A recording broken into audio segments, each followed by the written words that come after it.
Several firefighters were recognized today for their bravery in the line of duty. Today, the Detroit Fire Department held a ceremony honoring them for their life-saving efforts.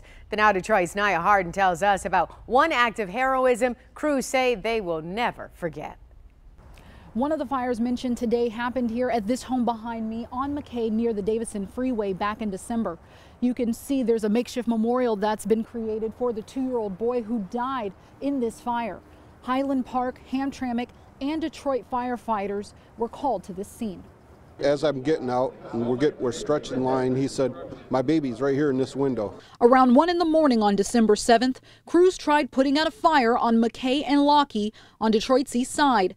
Inside were 7 people, 2 adults and 5 children. I could hear that, things were happening. We needed to get this kid out of here before the thermal balance of putting water on the fire. A member from Squad 5 ended up finding him. A 2-year-old boy was still inside the home. He was upstairs in an upstairs bedroom by the bed, and he was unconscious. He was actually covered in soot.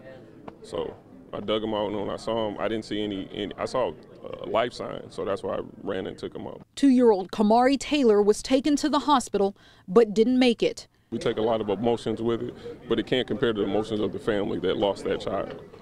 We did what we did, and we were able to give them time to say goodbye, so we feel good about that. A month later, the Detroit Fire Department is recognizing those for their life-saving efforts. Other firefighters also received a citation, like Daryl Freeman II. In December, he and another firefighter rescued a 71-year-old man from a house fire. It was actually nerve-wracking because that was my first time I ever had to rescue somebody out of the house. We go out there every day, put our lives on the line for strangers. Thank you. Firefighters are asking everyone to check their smoke detectors to make sure they work. For the Now Detroit, I'm Nia Harden. Thank you.